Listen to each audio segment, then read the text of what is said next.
Dans 25 minutes, je vais ouvrir cette mallette et ça va être un truc de fou. Et regardez, beau lever de soleil, magnifique. Bon, on peut amener notre pierre à l'édifice pour l'amélioration à la fois de la nutrition humaine et l'amélioration de la planète.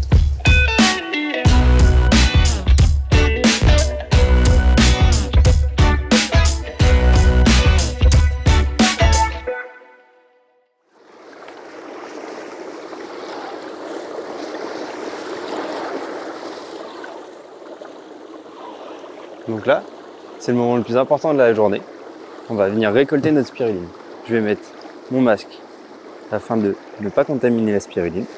On prend également les paramètres des bassins, donc c'est-à-dire pH, température, taux de nitrate, taux d'azote, ce qui nous permet de savoir si la spiruline va bien et de continuer à faire en sorte qu'elle soit dans un espace le plus confortable possible pour elle, pour maximiser sa croissance. On commence la journée assez tôt, on se lève un peu avant le soleil, histoire d'être prêt. C'est un métier qui est très satisfaisant. Et regardez, beau lever de soleil, magnifique.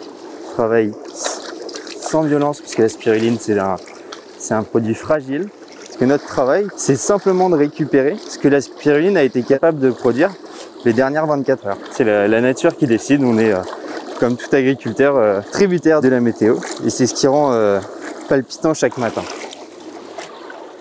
Tout le job du spirulinier qui fait de la fraîche, c'est de sortir une spiruline la plus propre possible du bassin et ensuite éviter d'apporter de la flore et essayer d'aller vite pour que cette flore ne se développe pas. C'est une espèce de chorégraphie ce qu'on fait. Ça, c'est la mallette de pressage. Je vais presser la spiruline qu'on vient d'égoutter et rincer. Alors, c'est une méthode de pressage dite douce. On presse sous vide et tout doucement, ça prend 20 minutes. Et tu vois, ma spiruline, j'en prends soin, je la mets dans des draps de soie. Ça, c'est le savoir-faire français, hein. Et c'est ce qui fait toute la différence sur la qualité et le goût de la spiruline. Tu vois, ça aussi, c'est un signe de qualité. La spiruline, elle colle pas du tout au plastique. Ça, c'est parce qu'elle est bien correctement rincée, elle n'est pas pleine de sucre. Ça, ici, c'est ce qu'on appelle la crème de spiruline. Tu vois que c'est un corps très onctueux. Et plus c'est homogène, et meilleur mon pressage il est. J'ai enfermé ma spiruline, maintenant je vais allumer ma pompe à vide, mais ça se fait tout doucement. On sort l'eau sans éclater les cellules de spiruline.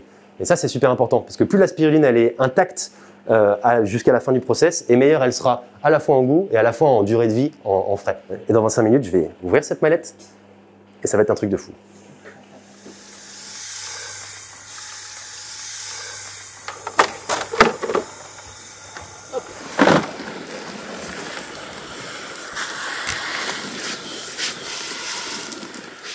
Ok, t'es prêt? On va y aller. Là, c'est vraiment la récompense. C'est comment elle est ma spiruline? Parfaite. Ça, c'est tellement satisfaisant. Là, voilà la révolution. Ça, c'est la spiruline fraîche. Tout simplement. J'avais une quinzaine de kilos de biomasse égouttée.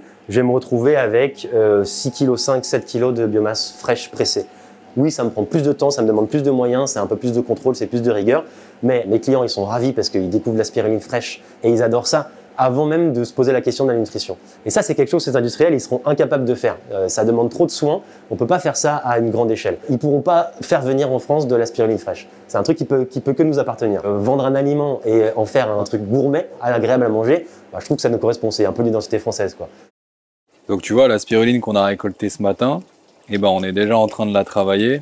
On s'en fait une petite préparation à l'huile d'olive, sel, citron pour le midi. Et le constat est parti il y a 5 ans de se dire, est-ce que c'est vraiment normal que le meilleur aliment pour l'humanité, en tout cas un des meilleurs ingrédients au monde, soit consommé comme un complément alimentaire? À ce moment-là, on s'est dit, ok, peut-être que la solution, c'est de la proposer en frais. Vous consommez jusqu'à présent de la spiruline pour ses bienfaits, mais personne ne la prend vraiment avec plaisir et tout le monde l'avale avec un verre d'eau en comprimé.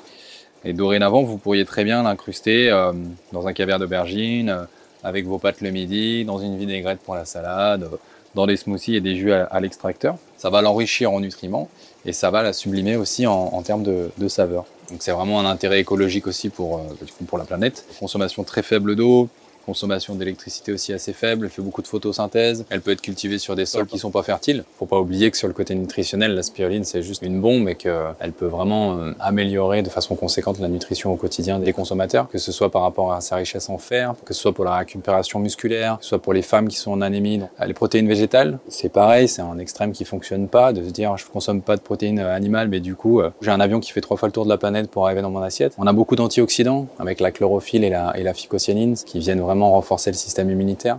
C'est aussi bon pour les sportifs, ça lutte contre les radicaux libres. Et après, c'est tout un panel de vitamine A, vitamine B, oligo-éléments. Ça vous amène au quotidien tous ces petits nutriments que vous aurez du mal à trouver dans l'alimentation de tous les jours.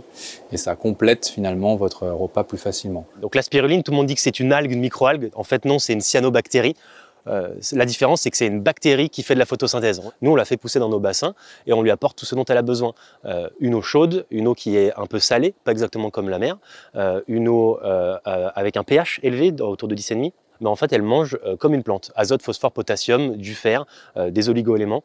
Donc ici, il y a deux fermes. C'est un modèle aussi un peu particulier qui nous intéresse bien de collaboration. C'est un modèle qu'on aimerait bien développer, que ce soit la collaboration sur un seul site ou la collaboration entre différents producteurs autour de peut-être une coopérative par exemple. Ça fait vraiment partie d'un truc qui nous est très cher, la transparence. On pense que c'est l'élément qui va faire que les gens vont avoir confiance en nous. On montre tout ce qu'on fait.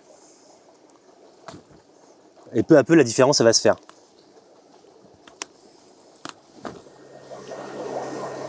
Nous, on n'est ni végétarien, ni vegan.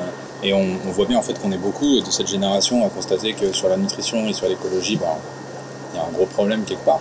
On ne dit pas qu'on a la meilleure solution, on ne dit pas qu'on a l'unique solution, on dit que cette spiruline c'est une sacrée solution nutritionnelle et écologique pour l'humain et donc pour la planète, et que ce serait super d'arriver à les démocratiser et vraiment apporter notre petite pierre à l'amélioration, ou en tout cas à éviter que le monde se casse la gueule trop vite, parce qu'on a un produit ultra résilient et ultra bon qui demande juste à être connu, quoi.